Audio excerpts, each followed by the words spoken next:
Welcome back to LearnPianoLive.com. My name is Jamin, and as you can tell from the countdown clock, the lesson is about to get started. In case you're new with this, there's a few things I'd like to show you to help you throughout the lesson. These lessons are always guided and shaped by your questions, and if you're live with us today, there's a couple different ways you can do that. One is in the public live chat, and the other is the Ask Jamin a Question button, where you can ask me a question privately, and I won't share your identity in case you're afraid that your question is stupid. But it's not. If you're in the archives, though, then just open up the survey. At the end of that, there's a place where you can ask your question. I will say I frequently get questions from students in the archives watching a lesson from 6 months ago, and I have no idea what they're talking about. So please try to be as specific as possible. If you're watching this at LearnPianoLive.com, there should be a PDF and an MP3 button right next to this video. The PDF will often have additional video links inside so you can get more in-depth instruction on each of the topics. And if you're the kind of person who likes to print out the PDF so you can make the same notes on your physical version as I'm making during the lesson, now would be the time to do that. The MP3 is just a play-along track so you can practice more after the lesson. In traditional lessons, a teacher is going to actually present some new concept for maybe 5 or 10 minutes every couple weeks. The rest of the time is going to be spent applying and refining those concepts. Well, here I'm spouting off hours of new information every week, so it's totally unreasonable to expect you to actually absorb all of that. Instead, the goal of these live lessons is for you to find some little nugget of something that makes sense, but is a bit of a challenge, and for you to go practice it, because practice is where all the improvement's going to happen.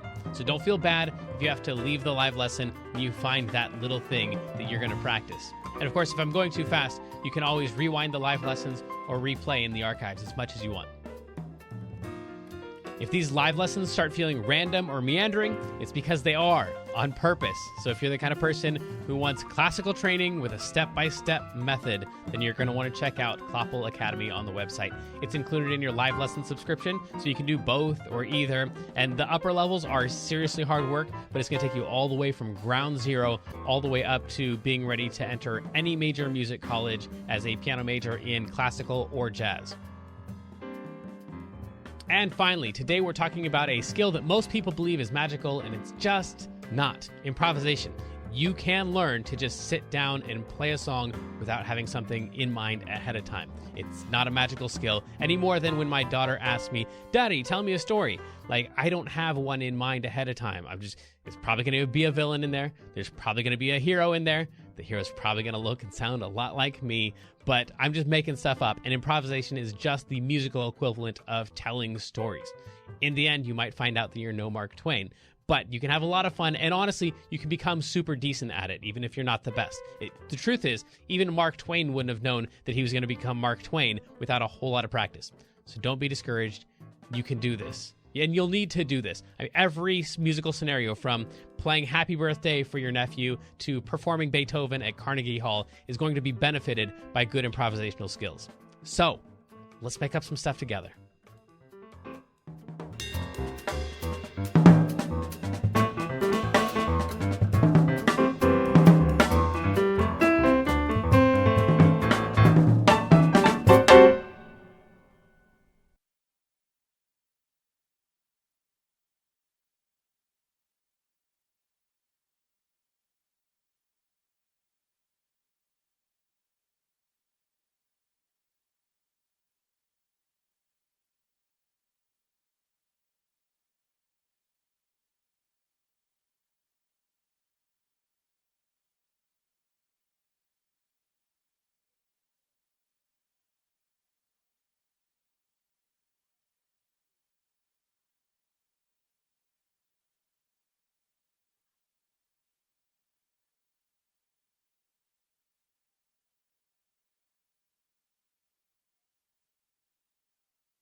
Oh my goodness. And we said it out loud too. We were like, hey, don't forget, the volume needs to be up. We got to do it again. Okay. Let's go. What are we doing? What do you want me to do? Welcome to LearnPianoLive.com. I'm Jamin. You can hear me. And this was the incomparable Kendra, and she was telling you...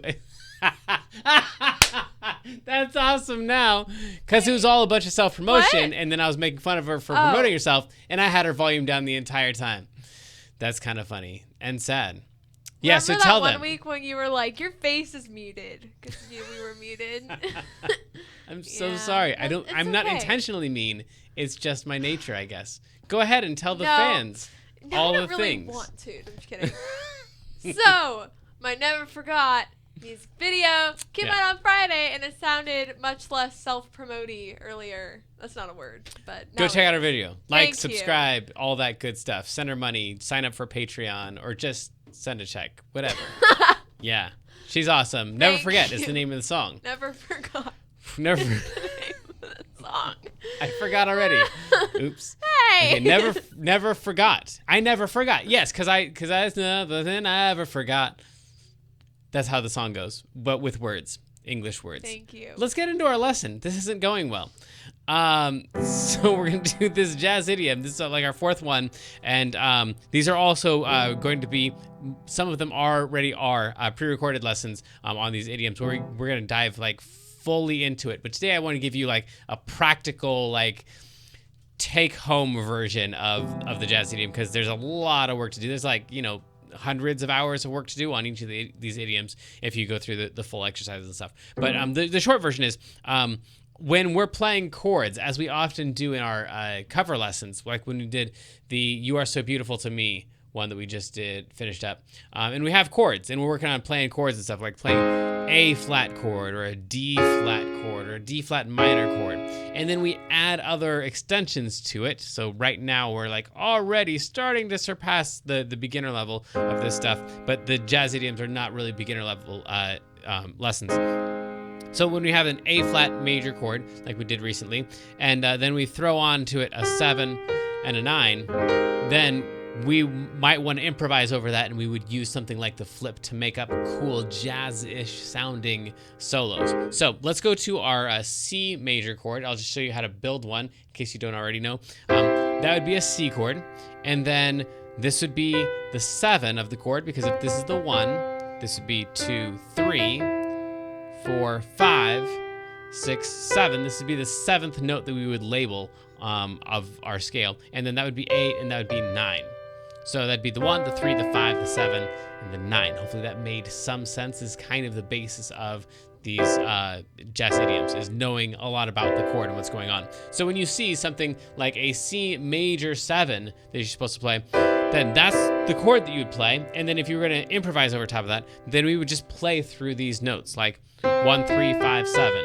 Or we could play 3, 5, 7, 9. Now what I've done in the past is just pulled up YouTube here and gone backing track in C, just to prove to you, like, you can use any track. You can use the track that we give you, but any track in C would work for this thing. And then we would just let's pick the one that says smooth jazz. Sure.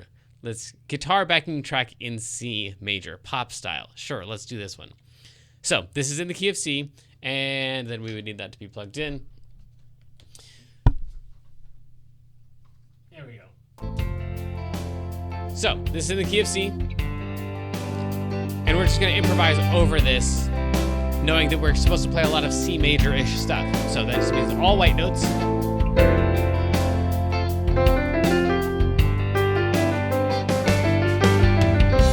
And if you're at Clopple Academy, you're already doing this stuff, even from level 1, has improvisation stuff in it.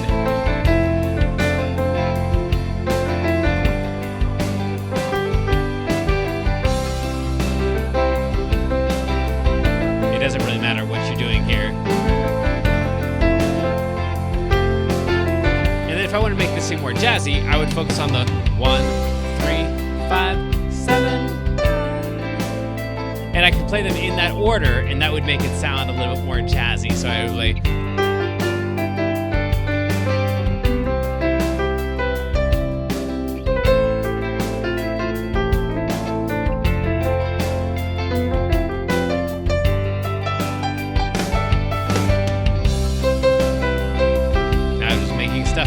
try to get back down to the place where I can play.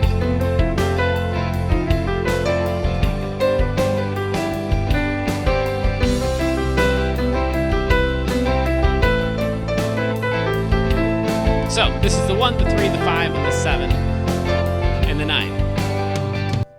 And then we've got lots of options after that. So we could play the 1, the 3, the 5, the 7, the 9. And then what makes it the flip and not just the chord is that whatever you decide to do, 1, 3, 5, 7, we're going to go a half step below your first note and lead into it from there. So there to the 1, 3, 5, and 7. And you can see I'm crossing over here, pointer, thumb, pointer, middle, pinky. That's not the right fingering, but it's one that works really well. Because you could also go one finger per note, but that gets a little bit messy. And then the other thing you could do on a major chord, like a C major chord, when we have one of these, is go same exact thing, but off of the 3. So 3, 5, 7, 9. And if you're in Clapple Academy level 4, I think, you would know this is what we call an A voicing of a C major 9 chord. But the 3, the 5, the 7, and the 9. And just like we did with the 1, 3, 5, 7, we're going to precede this by a half step below our first note. So if we were going to play 3, 5, 7, 9, we would go a half step below 3 and go like that. So those would be kind of our two options on the C major chord. And as you can see here, we've got, this is the 1, the 3, the 5, and the 7. And then over here, this is, well, I say or you can see, if you don't read music, then that wouldn't make any sense. But if you are reading music and you want to go through this whole entire thing, then that's kind of what's going on here. Is pay attention to the numbers of the chords. So on a C major 7, this is the 1, the 3, the 5, and the 7. And then this would be a 3, 5, 7, and 9, and this is a half step below it. So this is a sharp 2 leading into a 3, and this is a 7 leading into the 1. So really the focus is on this thing right here, and the other part is just a half step below that. But I got a feeling that Kendra's going to interrupt here, and we're going to get into a different lick that's kind of like this one. Hey Jamin, it's time for the feature of the day, which today is the lick of the day. It is indeed. So hopefully that half step below thing made sense, because this next thing is something you would use pretty much at the end of any song or the beginning of any solo, regardless of what the chord is. So, hey Jamin. Yes. So I know I need to clear out of here because my face is blocking the whole thing. Oh, you're good. But we have a question from the chat. Yeah. What is the basic of the flip? If you could summarize it into 1 or 2 sentences. Arpeggiate the chord. Cool. Arpeggiate means play the chord but one note at a time. So even if you're just playing chords like this. Oh, now I do need your face out of the way. Sorry. I need you to mute your face. Is that what we said before? Gasp. So even if you're just playing the one chords like this, when you go to solo, think about using those notes. And we talk about a little bit about that in the level 3 Clapple Academy improvisation section about pay attention to what the chords are and try to land on chord tones. So for example, back to here, if we were going to go through this says it's supposed to be a C, an A minor, and an F, and a G. So when you're soloing, you want to kind of pay attention to what the chords are that are passing you by. So this would be something like C, A minor, F, G. So if you know that those are your chords, then as you're soloing, you will kind of want to land on important notes from that chord, or just notes from the chord. I shouldn't have said important, sorry. So these are the important notes to emphasize, so we play something like...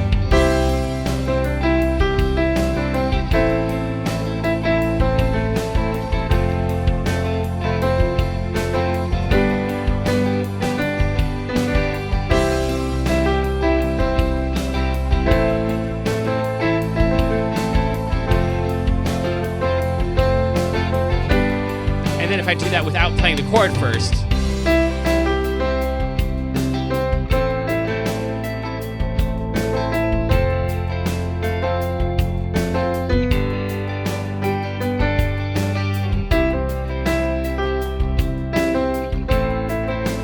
So I'm playing notes out of the chord,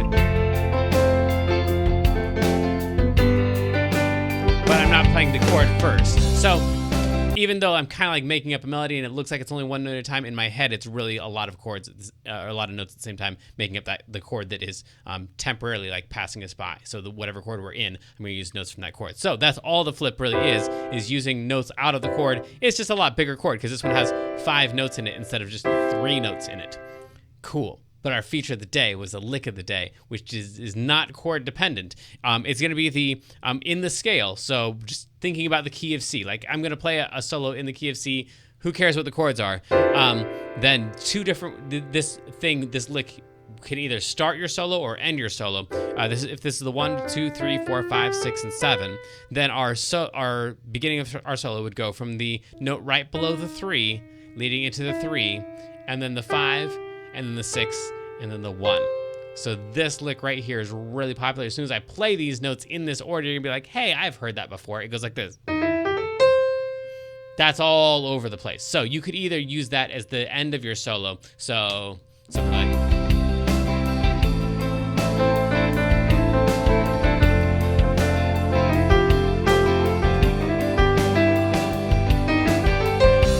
So there's that lick at the end. Or you could use it, of course, at the beginning of a solo. So.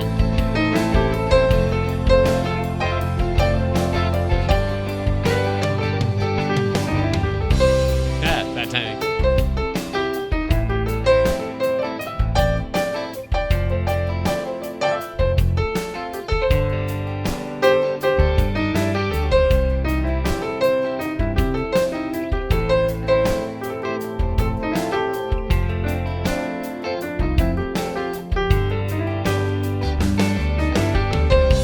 So that thing right there, flat 3 to 3 to 5 to 6 to 1, that's like really useful no matter what the chords are that are going on. But if the chord stuff makes sense to you, then we should get back to some more of that and do some more of the flip after this short break. So sadly, the lesson preview has come to an end, and it's time to say goodbye to everyone watching the free streams. Of course, paying subscribers at learnpianolive.com can continue watching this lesson and several hundred others like it in the archives. So come on over and check us out, and if you like what you saw, at least like and subscribe, and then tell your friends to head on over to learnpianolive.com to start enjoying this journey with us.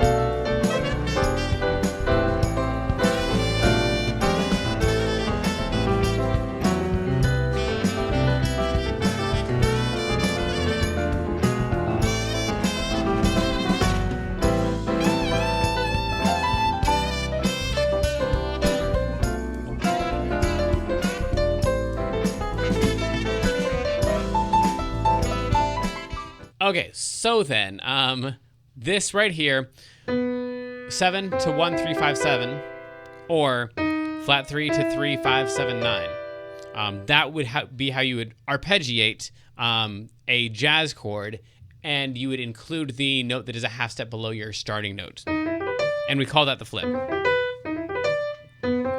So those are kind of some ideas on a C major 7. Now, these things, so real quick, to rewind before I move on to the minor chords.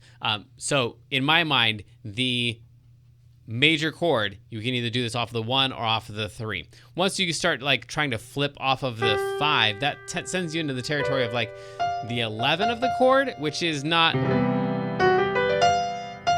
you could go like sharp 11, but that's kind of like a really specific sound that unless your chord has a sharp 11 in already, you're probably not going to want to play that one. So on a major chord, we could flip off of the 1, going a half step below the 1, and then flipping, or flip off of the 3, going a half step below the 3, and then flipping pretty safely. Anything else is gonna be a little bit tough to make it work. There are exceptions. I mean, you could technically flip off the 2 and make it work. I've, seen that happen, I guess.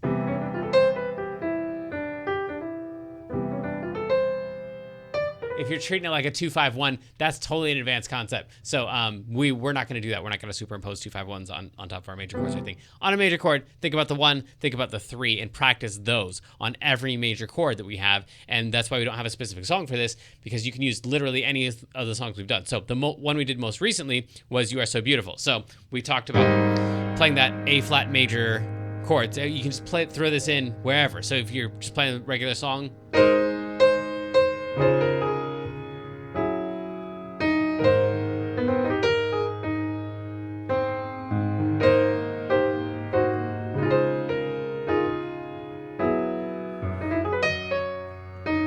so those were both just flips right there, and it sounds like it's, you know, some crazy like lick or some crazy scale or something, but it's really just the chord that we're already thinking about. And we talked again in the last lesson about how to add in the 7s and the 9s and all of that stuff. So that's not something that has to make sense. I'm just showing you that there's no specific song that this goes with. It's just kind of an idea that you could use on top of any song.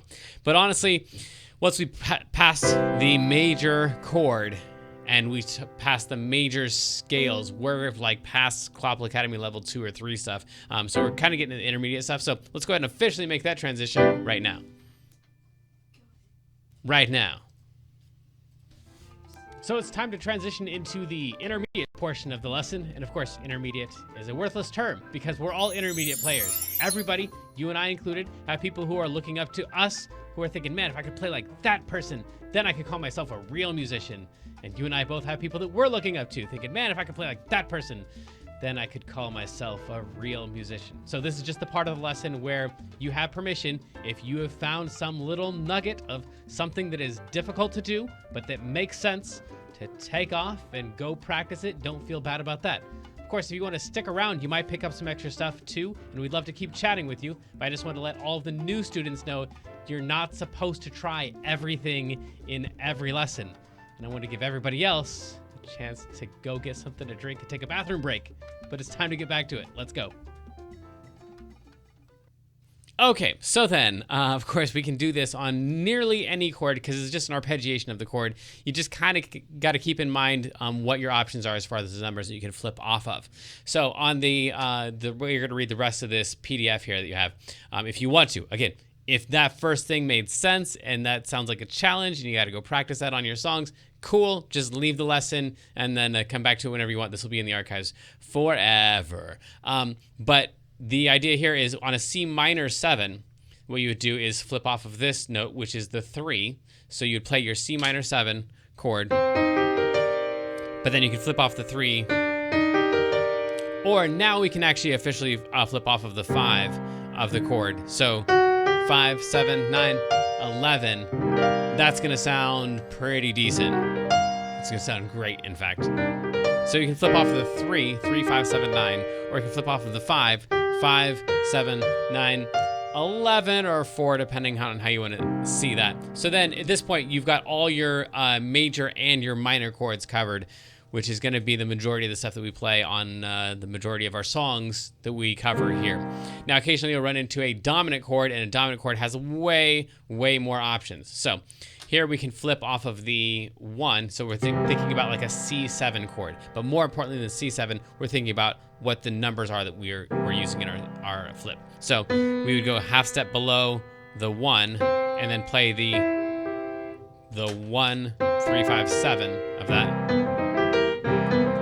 And it is true that this note right here is not in the chord, and it's probably, depending on the key, like we're probably in the key of F, and it's not in the scale either, in the key. So this is outside of the key, but we always just go a half step below whatever we're arpeggiating. So right there. So we can flip off of the 1, or we can flip off of the 3, so on a C7 chord, or we can flip off of the 5, just like we could for the minor 7. Or we can even flip off of the 7 here. So that would be... So flipping on off any one of the 1, the 3, the 5, or the 7 on a dominant chord, there's lots of options, a lot fewer options on the major and the minor chords. So that right there would cover, I think, almost every song that we would do. So if we just used those concepts and went back to our other song, again, the song doesn't matter. I'm just using this as an example because we did it recently. If we did this one,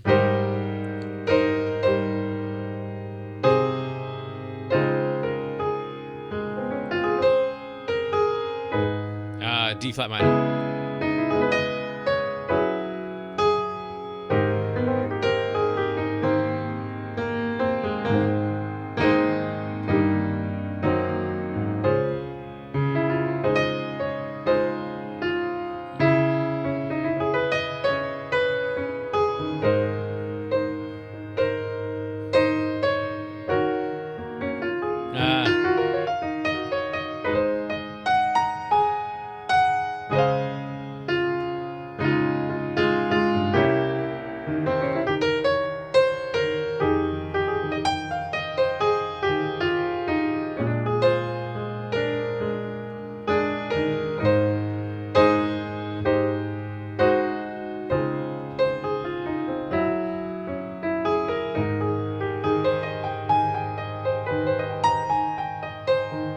So that's just like throwing in way too many flips on pretty much every chord, just walking through You Are So Beautiful. And you can do this on, again, any song that you're working on. So then from there, the way you're going to read the rest of this PDF is just exactly like that. You're going to try to figure out, okay, so on this chord, on a 7 sharp 11, and the C part doesn't matter. The C is just there so we can write a specific example. So this works on any 7 sharp 11 chord that you could go off of this note right here. And on a C7 sharp 11 chord, and this is where things are starting to get pretty far out there, which is why this kind of the advanced part of this is that this would be off of the flat 7, and then you just have to make sure you incorporate the on your C7 sharp 11 chord. Look at that. Incorporate that sharp 11, and if that didn't make sense, we're probably not ready to do the 7 sharp 11 chords yet. And then we've got half diminished chords, and we can run through all the rest of these the same exact way. And then I've given you a couple progressions to consider here. So if you were going to like practice this thing through with the tracks that are given to you in the full-on lesson, then our common tone progression, or a progression that would use the same beginning note, would be something like this. So we would play through those chords, and then that way you get to reuse the same one. So for example, you get to play the D minor 7 starting on the same note, and then D minor 7 flat 5, or D half diminished, and then a G7. So you can play through that and use the same exact lick, just alter it to fit the chord. Or if you want to use a progression that was like where the chords flowed a little bit more easily, but the lick that you played had to change, then we'd play D minor major 7 to G augmented 7 to G augmented major 7 to C diminished major 7. And that way you get in a lot of the really weird, awkward chords that normally you wouldn't get to practice. So that's your real world progression on the bottom, and then your common tone progression on the top. And usually up here is where we would put like what beats you can start this on. But the flip is kind of the most basic of one of the most basic of the idioms, and so you can pretty much start on any beat that you want: the 1, the and, the 2, the and, the 3, the and, the 4, the and. Then you would, if you're going to start on an and, right here or here or here, you'd probably want to try to include some triplets. So like 1 and 2, 1 and triplet. So probably the next 3 notes after the first note would be a triplet, really commonly. Try it out. But if you just start on the 1,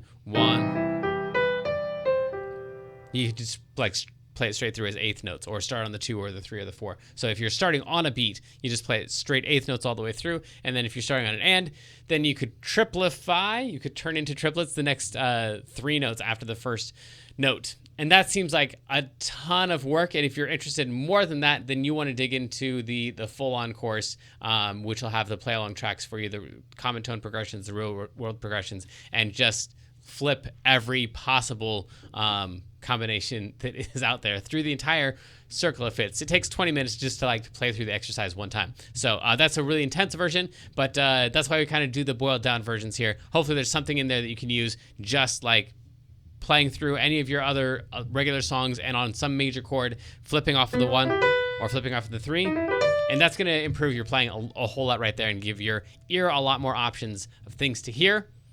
And I think that's probably enough for one boiled down lesson on the flip. If you got any questions, then make sure you fill out the survey at the end of the lesson. And until next time, explore, mess up, have fun.